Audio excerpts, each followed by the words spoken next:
farm community, it's going to be like being on an island with these people.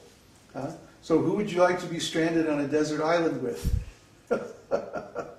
I want people who are sane, who are responsible, who are truly spiritual, truly devotees, who don't have any criminal tendencies or any sociopathic tendencies, who are not going to be difficult, who are not going to be irresponsible, because we have a great mission.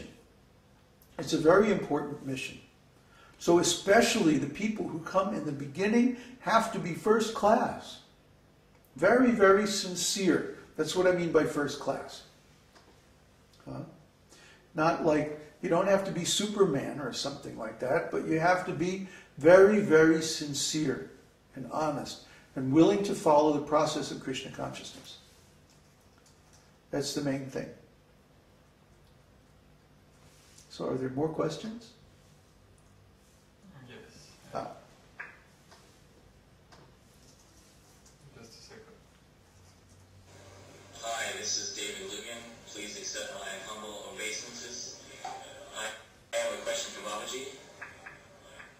Hi, David.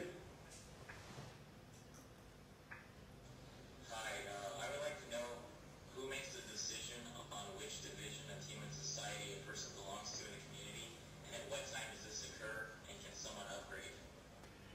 The spiritual master makes the decision with advice from the other members of the community.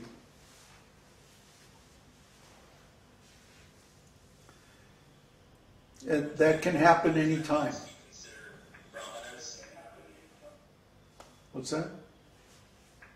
Please repeat. Say, please repeat. Please repeat. Repeat the answer? Oh, tell him to please repeat. Oh, repeat your question.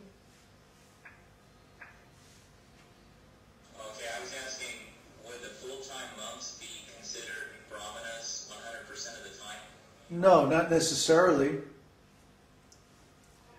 I wouldn't consider Kanai and Andres brahmanas. But they're certainly devotees. In fact, they're pure devotees, following all the principles, chanting every day. So there's a distinction between a devotee and a brahmana. Anybody can be a devotee. But a brahmana has a specific kind of intelligence that Krishna calls vyavasaya. So vyavasayatmaka buddhi means spiritual intelligence. It means an intelligence that cannot be deviated by any material considerations. But people like that can actually see, well, what are the qualities of another person. They don't judge, they simply observe. And Krishna gives the criteria by which we can see what modes of material nature a person's body is conducting. So once that is established, that's pretty much permanent, because it's very difficult to change the modes of material nature of the body. It can be done, but it takes decades.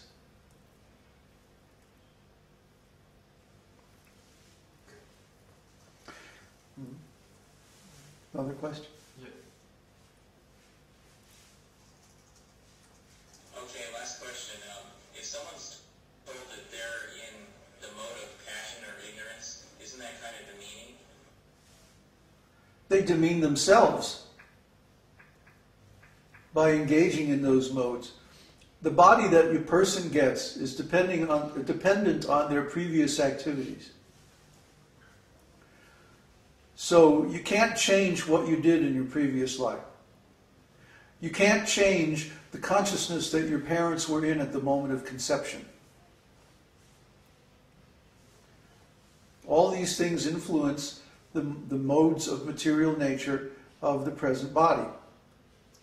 Those influences can't be changed. What can be changed is our present activities. And if someone adopts the activities of a devotee, then they take whatever qualities they have and engage them in Krishna's service.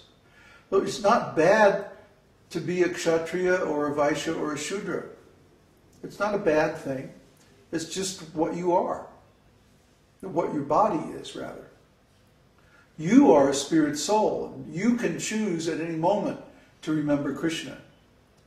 As soon as you do, you become a Vaishnava. And a Vaishnava can be from any background. We don't care.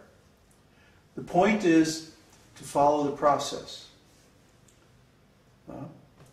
If we take someone who is qualified, let's say, to be a builder, and we try to artificially engage them in the activities of a Brahmin, what's going to happen? They're going to mess up. Just like if you do the reverse. If you take a Brahmana and you say, okay, you're going to work construction. Well, probably a Brahmana could work construction. At least for a little while, you know. But everyone is drawn to the type of activities that is determined by the modes of nature of their body. You can't artificially change that. So it's not demeaning. The reality is not demeaning. Reality is what is. So if a person is influenced by modes of passion or ignorance, then that's going to come out. It's going to come out whether we say so or not. They're going to be drawn to those types of activities. He's saying, I simply want to ask, how can someone be happy doing their job, knowing in the back of their mind they are considered in the mode of ignorance or passion?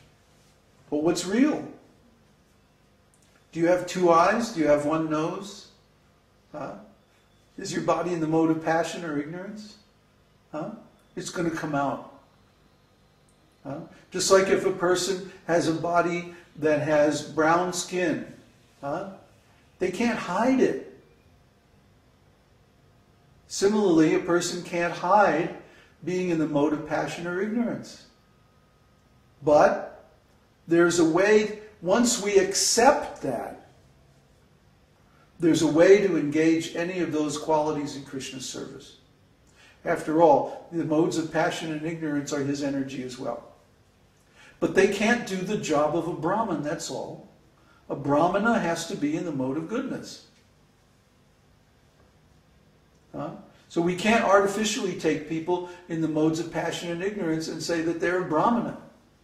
That would be just as bad as saying taking someone who's a Brahmana and making them do the job of a person who's in passion or ignorance.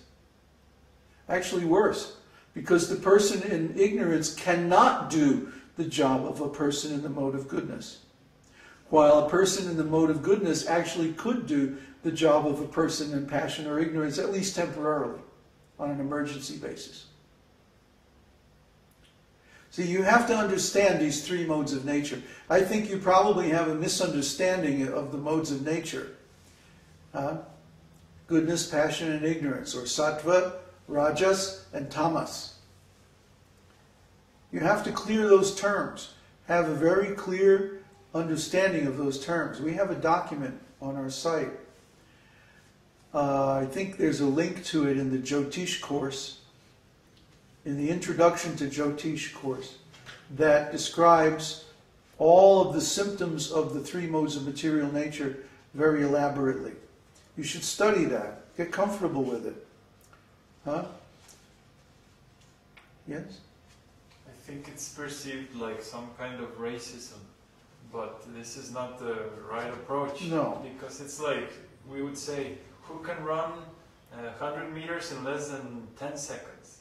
And then you put everyone to run, and someone will do, someone can't do. Any test that you come up with doesn't mean that one is stupid and the other one is or racism or something like that. It just means someone can run in less than 10 seconds and someone else can't. So any test is going to be like this. Yes. You give everyone a math test. Some people are going to pass and some people are going to fail. Any kind of test. Some people are going to pass it and some are going to fail. That doesn't mean they're bad people. It just means that they're either strong or weak in that particular area. So some people are strong in the mode of goodness, and some people aren't so strong. Some people are contaminated by modes of passion and ignorance, and some people aren't. Huh?